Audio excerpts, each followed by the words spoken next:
Okay, go ahead. Okay. Welcome. You're listening to Beyond the Front Door podcast with Lindy and Rhea at Peak Properties. And we are real estate agents here in Cheyenne, Wyoming. And we bring you stories that make you laugh, cry, cringe, scare you. That's Come on in. We put the real in real estate. yes, and that one is. And this is called the what? It's a light balance meter is what it resembles. I'm not sure what that actually is. As soon as the things popped out on the side, I was like, So oh. this is from Ghostbusters. Oh, okay. So wasn't it like the flux capacitor? Or no, I'm thinking No, Back to the Future. Well, yeah. This is the ectometer. Oh, that's right. Is it really? It's been like 15, Is it really? 20, I'm Do you not think? sure. I might have It's got been it like right. 15, 20 years Okay, since well, I've seen Ghostbusters. off topic. Unfortunately. We are having Halloween specials. So here we go. Yes. We brought props. So Yes. you should be watching this on YouTube if you're Yeah, not. yeah, for sure. I mean, if you didn't catch the drift with Lindy in her Michael Myers mask, All last episode. yeah, then yeah, you should be watching instead of listening. But anyway, we'd like to welcome our guest, Josh Saxon from Midnight West Productions. Yes, ma'am. Is that correct? On our episode today, and we wanted to invite him on because, of course, he has an event going on this weekend. But first of all, we'd just like to welcome you and thank you for coming on today. Absolutely. Thank you for having me here. I really, really appreciate We're you making very the time. excited. Yes, we are. So what we'd like to do is start off and just have you tell us a little bit about yourself, like how long you've lived in Cheyenne, your sort of career path, your family, all the goods. So I am a Cheyenne native, born and raised. Most of my family still lives out here as well. So I've got my grandmother here. My aunt still lives here in Cheyenne. A lot of them were really involved with the college from the day that it opened up until they started hitting retirement age, and now I don't have any family out there for once. Oh, But yeah, I got started with filmmaking about 10 years ago when I met my wife when we first started dating. Her best friend ran the Haunted Atlas out at the theater, the spook show and haunted house that they used to run through the 90s and into the Okay. early 2000s. okay. And that was kind of his baby. And then we started running the Zombie Fest film festival for Rory Mac when the theater was running that. And after they ended their final year, we started our film festival out there, and just been going 6 years strong now. Wow. That's pretty Awesome. awesome. I had my wedding reception at the Atlas Theater. Did you? I did too. You did? Yes, we had our ceremony on stage actually. So, Did you? I yes, got ma'am. married in Mexico, so I didn't get married here. But then I came back and had a reception. And I remember them saying, ooh, it's like haunted. But I didn't get the tour or, any of that. It is one of the most paranormally active buildings in the entire state. One of the reasons why we started doing the ghost hunts is because my wife, Kayla, and Jerry, who's my business partner, would go up with a few friends and they would do table tipping and seances upstairs. And all of the information that we have in our ghost hunt that we run this weekend, we gathered that information from the Ouija board, and then Kayla went to the state archives and dug through just tons and tons of microfiche to find the dates, the names, and everything was verified out at the state archive. So you got the information first from a Ouija board, Yes, and we did. then Yeah. that's very interesting. Did you do the Ouija board at the Atlas Theater or like separate? So there's a room upstairs on the third floor that we call the seance room, and it usually is the one where we can get the most activity to happen regularly. They would bring the Ouija board up there after they would finish shows and not leave until 3 or 4 in the morning on a weekday. Oh, So it got to be kind of an obsession for them for quite a few years. I bet. so I am a little embarrassed to admit that I have not been in the Atlas Theater yet since I've lived here about 4 years and I have not been in there yet. fabulous. So could you describe for me, I guess one of you, sort of the layout? What's the building like? Like when you walk in, and the fact that there's an upstairs, is there a downstairs? Like what's the layout of it? Well, if you'd like, I can let you describe the public parts and then I can take over. Okay, yeah. So when you walk in, it's like kind of like an old theater that you could picture. There's like a, what would you call that? Like the Oh, the lobby. The lobby. Yep, The lobby. Yeah, The lobby. It has a lot of pillars that run down the middle for support, but it's just a large open space. Okay. They just got a bar installed in there about 10 years ago, actually. Okay. Yep. And then you go into the theater and there's a stage, and then there is several floors. So like a floor and a balcony, and then you can see there's some like balcony areas. Is it over the stage, overseeing the stage, or okay? So I there's wish you could see a picture. It's so It's cool. it's making me think of like Ford's Theater in DC. Yes, it's kind of cool. It's It's kind of definitely like that, old and or, like vintage looking. Okay. oh God, what's the one down in Denver too? The Paramount. Oh, sure. It's like Oh, a okay. smaller version of the Paramount down Oh, there. okay. Okay. So, yeah, the balcony hangs over most of the downstairs seating area, and it goes about 20 feet from the stage. And then there's a couple of window boxes that are right over the stage as well. Okay. But, those are mostly used for performances anymore. Okay. So, every once in a while, they'll have, the whole Romeo and Juliet, in the Yeah, balcony. I stood up there and like threw my wedding bouquet. Yeah. It's like a Okay. little round thing where you stand up there on the little balcony. Do we know what year it was built? Do you know Oh, that off the top of your head? 1870 something, I believe. Wow. So it was actually built before that, and then it burned down twice. Really? So I believe that the second time that it burned down was in the 1870s. Not sure if I can pull that information Okay, up. I know yeah. I've got the ghost hunt script on my phone. Yeah, that's crazy. I didn't know So that it then- had burned down. Are there like narrow staircases on either side of it? On either, like I think of So- Ford's Theater, that's how it is. There's So like, they're wide enough that people can, you can go up while somebody else is coming down. There's some on Oh, either okay. side. And then at Okay. the front of the building, there's another staircase that goes up to the second floor, Okay. where it used to be a hotel and brothel. I know Cheyenne Oh, Little sure. Theater tries to play down the brothel quite a bit. which is interesting. It was just a part of life back then. Well, you know. and Cheyenne was, definitely filled with the body houses when it was, hell on wheels coming through here. Yeah. And I know St. Mark's Episcopal Church was the first church to be built here to kind of counteract that. Oh, interesting. Okay. So yeah, see, it has like a balcony, and it's Yes. very like vintagey looking. Like Okay. Yeah. you I know need what? to get in there. Look at there's me standing on the balcony. Oh, that's beautiful. I'll have to post a picture of it. There's where I'm throwing my. Your bouquet.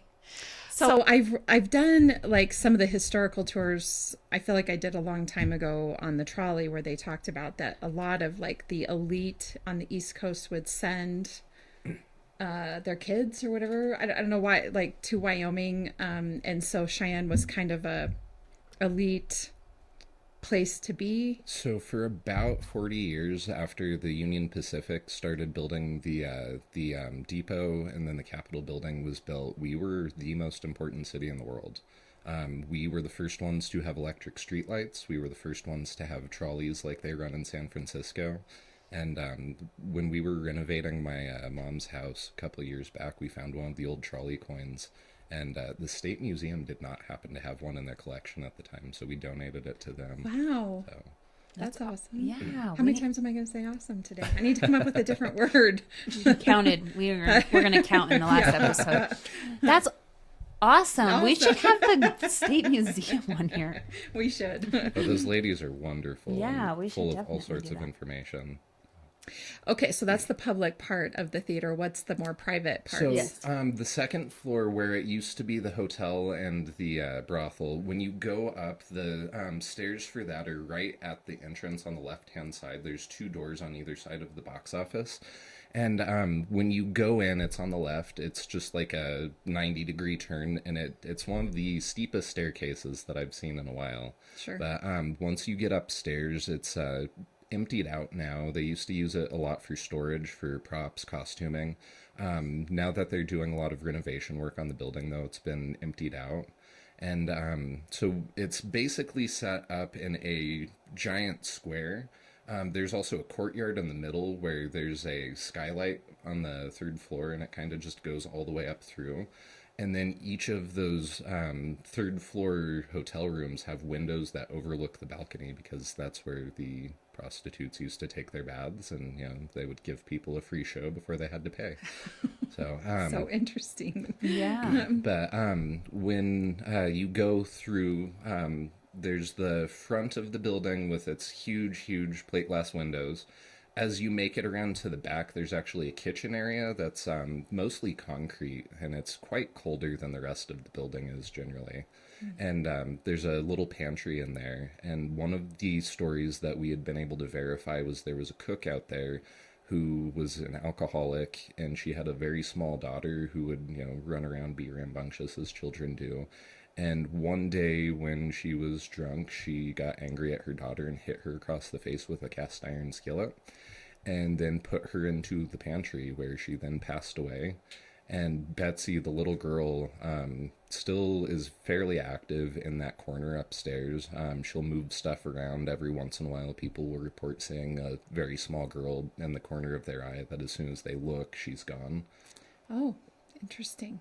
So, and then once you make it into the courtyard from there, there's a staircase that goes up to the back of the projectionist booth that's in the theater. And there's a little doorway that's usually kept locked that's right there. And that was usually how people would go from the theater into the whorehouse without being caught out by the general public. Sure. So, and then there's also another staircase that goes up to the third floor, and there are 6 different rooms that are upstairs. The one that is on the, let's see, I'm trying to think, the northeast side of the building, there was a traveling preacher who came through Cheyenne with his wife and his small son, and they started staying at the Atlas, and he was much more concerned about, proselytizing than he was taking care of his wife or his family. And so, as, one does, she got lonely and decided she was going to start working for money. And when he found this out, he killed both her son, and himself. And he is the most active entity in the entire building. He prefers to be called Six. And that's what he emphasized over and over through the Ouija board sessions that the rest of the company did, that he preferred to be called. But he will attack. Do we know what his name really was? Or, is it connected? Why 6? I'm not sure why he prefers to be called Six. I'm not sure if it was something to do with a Bible verse that he favored or what that comes from. Sure. And we don't have to, I was just curious if there was some connection behind 6 and his actual name, but it doesn't sound that way. Not really. Let me see if I can find his name really quick. Apologies for the delay. You're fine. I just think it's crazy that you did all this with a Ouija board. Abraham Evans, his wife Mary, and their son Cameron. And the state does have the newspaper article about the murder-suicide, and then they've also got the death records for all 3 of them out there. So when, what was the period of time that this happened? 1880s. Okay. Definitely the height of the Wild West, for sure. So what kind of stuff does he do? So he will follow people around. Usually it's my duties to go and fire up the lights and the projectors and stuff when we go in, and he will undoubtedly always follow me through the balcony. It's kind of disconcerting when you can hear heavy men's footsteps behind you and you're the only one in the building. Sure. Do you talk to him then? Because I feel like I'd be like, 6 or Abraham or whatever you want to be called. Yeah, do you talk? Give me a break today. Every once in a while. You're freaking me out. It depends on how spicy he is. Usually I don't get many more encounters with him than him following me around as I'm turning on lights. Usually his preferred victims are women. He has physically assaulted a few people. There's a cupboard that's on the 3rd floor in the room that we call the seance room. And my wife has been locked in there. Jerry tried to pull her out. He was a grown man. She was a teenager, and he could not get that door to budge at all. And then we've got 2 other people who work with that have also been locked in that pantry while they've been alone. Oh. And so every time somebody's got to go up there, and it's a 10-15 minute ordeal of banging on that door and trying with all of your strength to get it open. And it's not usually like that? It's not usually hard to open or No, close. I mean, we usually try and show people too. I mean, it's just a simple, easy open door. There's no lock on it at all. So that's the part that really makes people uncomfortable, is the fact that no matter how much you twist that doorknob, it's not unlatching. Huh. Interesting. Yikes. I don't want to get locked in somewhere.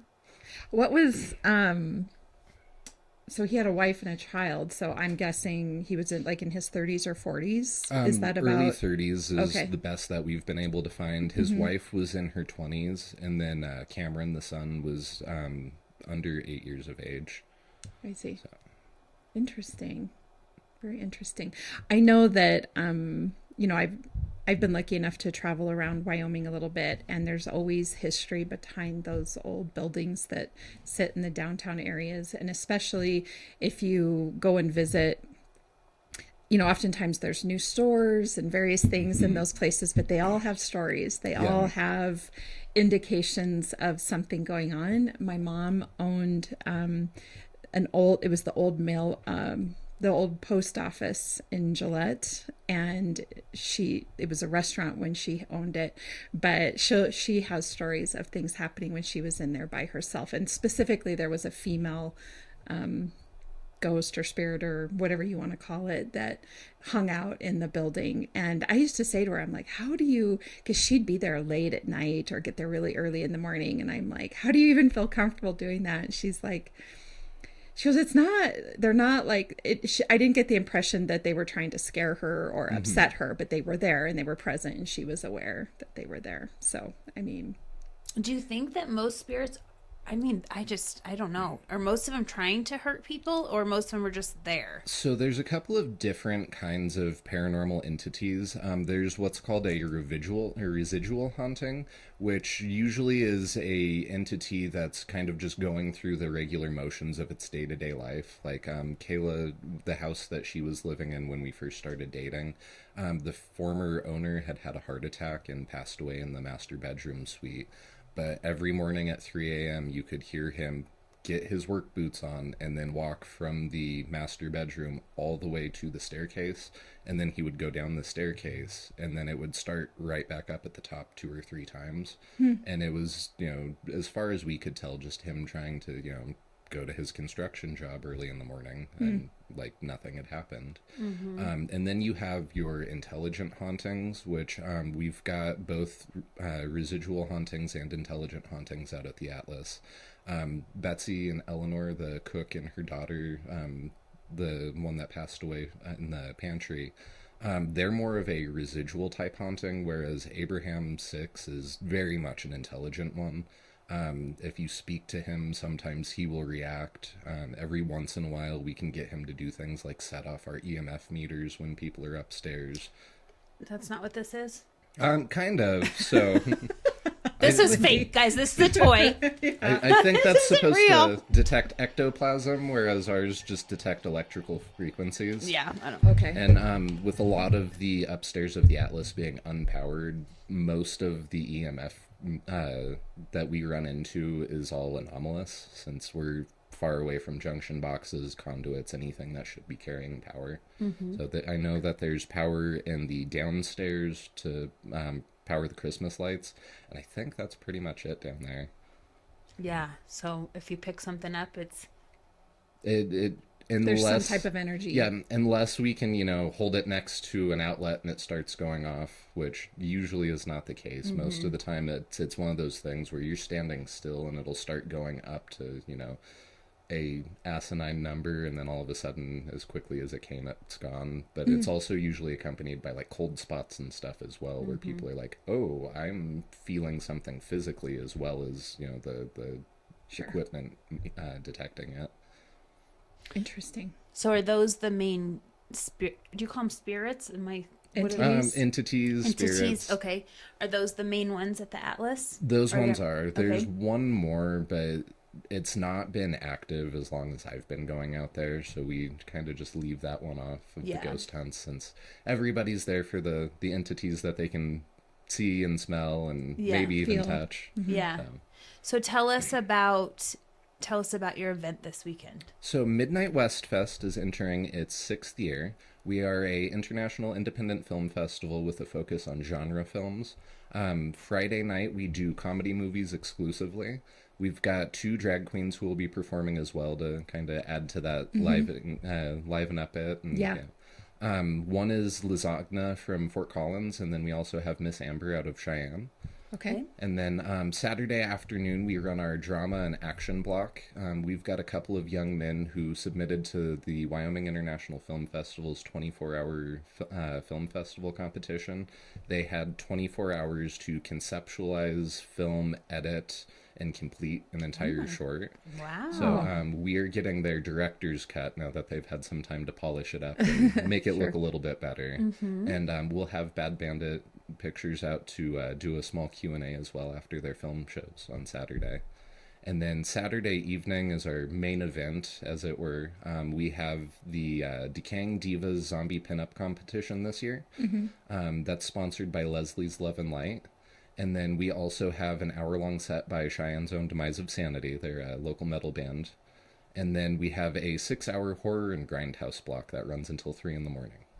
What is that? Yeah. So it's all independent horror movies, grindhouse films that have, that kind of the grittiness of the 80s still. Gotcha. So, and a lot of our films that we get submitted are specifically for that part of the festival. There's a huge group of horror filmmakers in the world that That's are just... awesome. I guess you just forget that there's that whole, it's art, right? Well, and we've gotten films from Germany, Japan, UK. This year we're playing a film from Guam in our horror block as well. Wow. Yeah, we get stuff from all over the place, and everybody's, style of horror is completely different culturally too. So I think Japanese horror and their spirits are what bother me the most. You want to give us a detail about that? Like, what is it about them? Honestly, it's just the malevolence that a lot of their spirits culturally seem to carry with them. A lot of the time, if something is haunted, it's because of some heinous act like a murder or a suicide that happened. And then just culturally, since that's such a taboo, especially with suicide, it adds to that whole just feeling of malevolence that those spirits carry.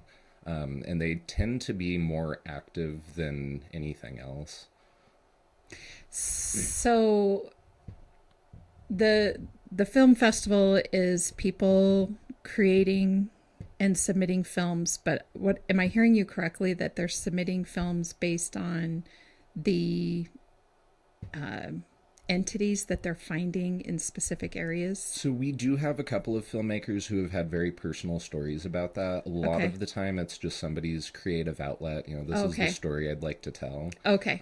We've had, I believe, 3 films in the last 6 years where it's been someone's personal story, and those were generally ones that were more unsettling than the rest. So like fiction and nonfiction, is that kind of... So usually we mainly just run fiction films, narrative type films. Okay. Every once in a while we'll do documentaries and stuff during our Saturday afternoon block. Gotcha. But for the most part, it's just, fiction that we do that falls into the genres of either comedy, horror, action, or drama. Interesting. So if you're going to attend, do you attend all of it, or can you attend parts of it? What does it cost? How do you sign up? I have all these questions. So we have weekend passes available that get you access to all 3 of the film blocks, as well as the Ghost Hunt and the Carnival Midway that we run. We have a Oddities and Curiosities display, a fortune teller, and she should have a Zoltar machine this year too. Cool. So that includes access to those extra events as well. For one person, it's $30. For a couple, it's $50. And anybody who gets the season passes are also entered to win a $500 Electric Sabbath gift card. Oh. So get a tattoo or piercing if they're so inclined. And then aside from that, we also have admission for single blocks for $15 or $25 for a couple. And all of this is at the theater? Yes, ma'am, at All the of Atlas that. Theater. Yep. Now, did I see that you, and maybe it's not part of this event or part of something else, but that you'll like do tours of the Yep, so- theater? Is that this weekend Yes, as well? ma'am. So Okay. the ghost hunts are included in the cost of the season passes. Okay. We allow 4 people upstairs at a time with a tour guide, just because the condition of the building, the fire marshal said 5 is all that they feel comfortable trying to save if anything happens. Sure. So we just Trying to save. they're his exact words actually. Okay. So And it really does make you feel like that. Like I showed you that picture of me on the balcony. Mm-hmm. That was in 2008, and I feel like I remember people weren't allowed up there. yeah, I mean, I got to go up there and like throw my bouquet, but it wasn't like the people Hang out up attending there. my Yeah. yeah. reception could go upstairs. So the upstairs has been condemned technically since they were running the Haunted Atlas haunted house. So early 2000s, I think 2003 is when the fire marshal fully condemned the upstairs. The building is in a pretty bad state of repair. It's a historic building though, so it'll be pretty pricey for them to repair it to the standard it needs to. Sure. So that's why we donate a portion of all of our ticket sales to the Cheyenne Little Theater for upkeep and maintenance of the building as well. So kind of a fundraiser for them as well. If you would describe, you did this a little bit, but when you do the ghost tours, what machinery are you using? Like what happens? So we have electromagnetic field readers that we give everybody that also have flashlights installed on them. That way they can use those to navigate upstairs. So everybody has their own that They're hanging on to. Every once in a while, there's one person that's brought in their own paranormal stuff. We had somebody bring in a spirit box last year, so we okay. decided to get one for ourselves. Okay. So the EMF meters are basically, they can detect magnetic fields, electric fields, and then there's something else, but they never read in the Atlas. But they're basically just, it looks like a old Motorola or the old Nokia phone, but it's got a big ball on the top of it. And then they're very, very sensitive machines. We've also got a infrared camera that we use as well, and it takes still photos whenever somebody pulls the trigger on it. And last year we had a gentleman who was running he's part of the Department of Corrections come through, and he was able to get about 15 pictures of an entity just floating over that courtyard on the 2nd floor from the 3rd floor. It looked like he was standing level, but you could also make out the walls behind him. So, yeah, it just looked like there's a figure standing there floating about 6.5 feet tall. Interesting. We're pretty sure that was 6. Sure. And then this year we're also adding a spirit box, which is a machine that cycles rapidly through AM and FM radio frequencies.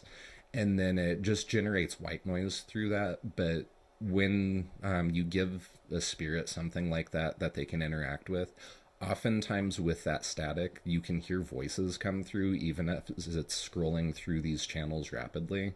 And that's part of That's where you've heard those recordings where they slow it down or they do that and you hear something they're saying. Sometimes we can also do just what's called an EVP session, where you get a recording device, and we do have some just audio recorders that are very sensitive that people can do an isolation session where they sit and ask questions, and every once in a while you can amplify the audio on those to be able to hear things. With the spirit box, it works a little bit differently though, because it's cycling through those radio stations at a rate of about one every quarter second. So you shouldn't be able to make out like full sentences or anything like that, but sometimes those do come through. So and that's one of the easier ways to actually hear something like that. The EVP, a lot of time you have to go through and scrub through the audio itself and try and find any anomalies as you're looking through like the sound waves and stuff. And then a lot of time it's a little bit too noisy to do a true EVP session, especially once we've got the metal band playing. And Sure. there's a few times throughout the day where we just aren't able to do those. So the spirit box makes it more accessible for everybody. And then as they walk through, if anything interacts with that, they can stay in that spot and try and get more information out of it. That's interesting. Is there an age limit to this? So for the film You're festival, thinking about it, aren't you? for the film festival, I'm just itself, thinking, like, what if someone had a kid that was interested in Yeah. this? I'm not saying a kid, but like, Like a late it sounds like elementary or some of this something. maybe Yeah. you need to be a little older. So for the films, a lot of those they're unrated by the MPAA, so we recommend viewer discretion, especially when it comes to children. Yep. Friday night and Saturday evening, especially Saturday evening, it's 18 and up. Yeah. However, with the ghost hunts, it's open to anybody 12 and older. Okay. And the only requirement there is closed-toed shoes. We do have a safety waiver to sign just because of the state of the building. Sure. But yeah, closed-toed shoes and a hard hat, which we'll provide, are the only safety precautions that anybody needs. Okay. And 12 and up, you know, we try and do more historic tours during daylight hours too. I know there's a lot of kids who like going up there, but as soon as it gets dark, they're absolutely out. So I'm going to have to do it sometime. It'd be interesting It for would. sure. Yeah. But yeah, we try and make it accessible to everybody that we can. I love it. It makes me think a little bit about have you ever done a tour of the old state penitentiary? Yep. Have you done it? Yes, I have. And I know that like some of like the big TV shows try to bring have tried to bring like productions in there, but I was able to go on a tour and they were saying that the actual tour is even better than like the Halloween tour. Like they do Halloween tours through October in the old state penitentiary there in Rollins, but the real one is by far better from what I'm hearing. And I've Yes, done the it real is. one. Have you done, so what all have you done at the penitentiary? So, like, have you brought your things there or do you No, just a I regular just tour? did a tour when I was like 15, 16. Yeah. So it's been A minute. a fair few years, more than I'd like to admit. I've never done it, so. Oh, and I you lived gotta in do Laramie, it. so that's bad. Well, it's in Rollins. Oh, The one, Rollins. the Yeah, one in and- Rollins. Well, and there's Oh, I also was thinking the, in Laramie. There's one in the Laramie. Okay. territorial prison that's Okay. in Laramie Yeah. that's also a little bit haunted, but Okay. the Rollins Penitentiary is just a crazy hot spot. I mean, I've been to the real one. It's creepy too. So the thing that's interesting about the tour, just to shift for a minute, of the old state penitentiary, it's an interesting place to walk through, and I highly recommend anybody that's listening to go. You got to go and do the tour sometime, especially if this kind of thing interests you, because they tell you stories of the various inmates and things that have happened in the building, and sort of the conditions that they lived in when that place was up and running. The thing that's always so fascinating to me, though, is there's a room with the I can't remember if it's a gas chamber or the electric chair. I think a gas I chamber. think it's a gas chamber there. But people will go in there and sit and take their picture. And I couldn't bring myself to do it. I don't think very many people died in it, maybe a dozen, 12 to like 15 people total died in that gas chamber. But I just could not, when you look in there and you're standing there, it is not, I just couldn't do it. I just could not go and sit in the chair, but people do it all the time, but I'm just telling you, I couldn't. Yeah, I know with a lot of stuff like that, there's just that weight that hangs Yes. over the I was like, it's like area. heavy. It is. Yeah. It is Do you know heavy in there. someone? So one of the stories, and I'm probably not going to get the story fully correct. So if you know it, correct me if I'm wrong, or if anybody's listening in, know that I may not have it completely correct. But a long time ago, prisons were, I think it was a slightly different situation than it is now in terms of security and all of that. But one of the stories I remember is that directly across the street from the prison, there are just little houses right across the street. And there was a little old lady over there that would make batches of cookies and bring them over to the inmates. Do you remember the story? I Do you remember do. hearing it? So anyway, of course, all of the inmates loved her for that because she brought them in cookies. Well, one of the inmates, when he got out, went across the street and I don't know why or what the circumstances were, but he killed her and ended up back in the prison. And let's just say that he did not last very long. They probably didn't like that. Yeah, they took care of business with that guy. And I think from what I recall, because there's like 3 levels to the prison of cells, and it was an accident. Something occurred off the corner of that third floor. Well, you don't You take remember away. it? Yeah, Yeah, you you don't don't- take away somebody's baked goods. No, and the heart of the little old lady that lived across the street that provided them, and so that is one of the stories that they talk about. That was sort of notorious that occurred within that prison, but totally worth going through as well. Yeah, I'll So- have to do that. Yeah, and you can go any time of year. Yep. Yeah. Well, when we bought this building that we're in right now, it's like 1920, I think this was built in. We had ghost hunters come in and stay the night because we have some weird stuff that happens here sometimes. Shockingly, nothing in this podcast. I guess I haven't really paid attention in the studio if there's been anything weird happening. But in the basement, Maybe they're happy with us. I don't know. Maybe they like us. I don't know. Come on in. Yeah. Down this hall, down here in the basement, we have like a room that we think was possibly like maybe where they met, a secret room. There's all these signatures on the walls and dates. Maybe during like Prohibition. I don't know. So Yeah. And so it's super cool, but we haven't. It looks really historic. My for mom sure. had a TV in her room, in her office. She doesn't anymore because she would come in and it would be blaring with this just on static and all the blinds open. She'd shut all the blinds at night and do it, and she was just like, ugh, and she'd come in and it'd be loud. So she that's took the TV out. disconcerting. Yeah. It's disconcerting. Well, I do know that there are tunnels that run through downtown Cheyenne. Most of them have been bricked off, but the main tunnel that runs from the Capitol to the train depot is wide enough for 2 horse-drawn carriages to pass each other. I know those were used quite extensively during Prohibition, too.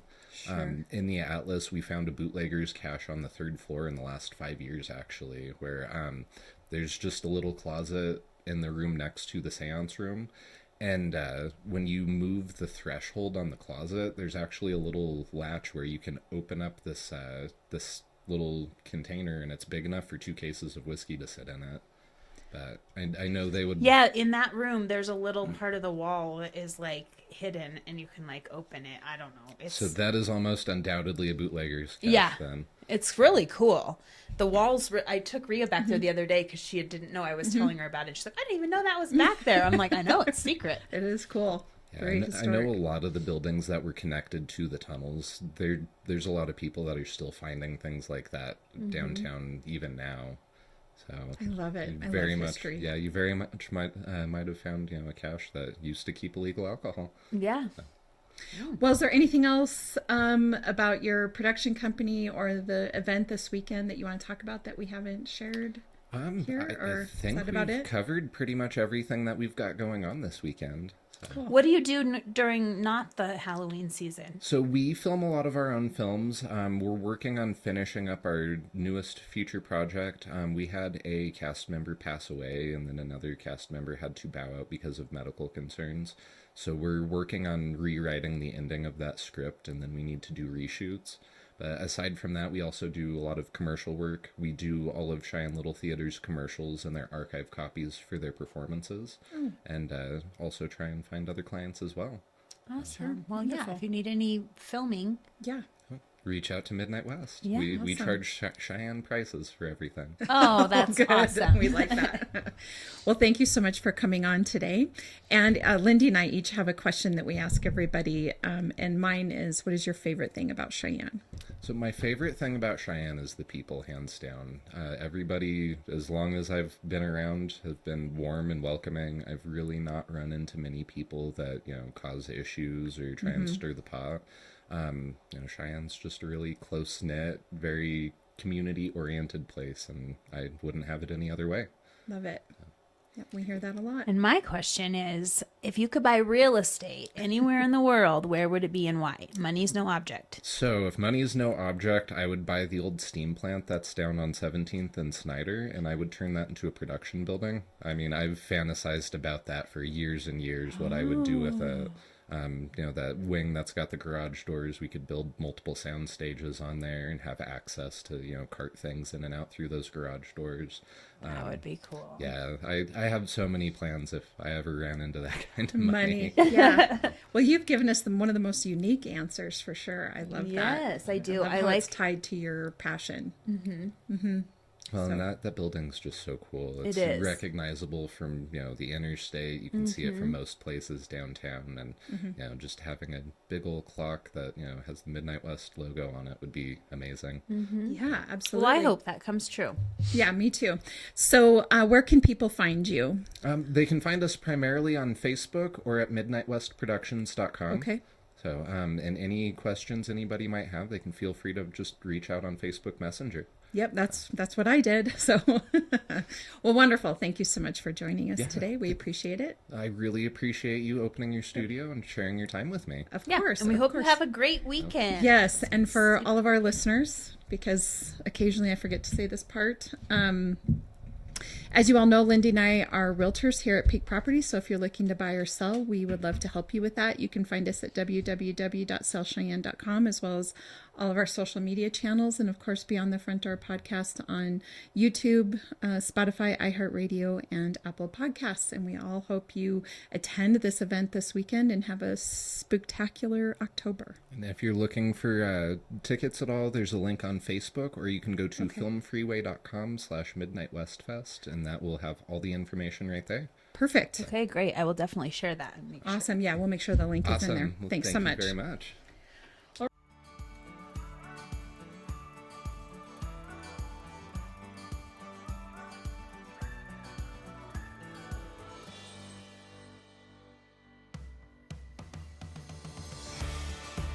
Whether you plan to buy, sell, or invest in southeastern Wyoming, turn to Peak Properties.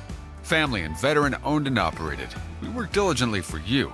Unlike other larger companies, we take time to learn about you, understand your specific real estate needs, and remain easily accessible if you have any questions. Being a veteran and family-owned and operated company means a high level of commitment, trust, and loyalty. Our family culture sets us apart. We work as a team. We develop not just professional, but personal relationships with our clients. When you choose Peak Properties, you become part of our real estate family. Looking to relocate to Wyoming or just move across town? Peak will be there for you every step of the way. Recognized for excellence and dedication in the real estate profession, we're proud to be one of the most trusted and knowledgeable names in our industry. Let Peak help you find your dream home or investment property today. Our agents will make sure you're informed and listened to as they guide you to fulfilling your real estate goals. Reach out today. We have sold and purchased several homes through Peak Properties, and each time I've been impressed.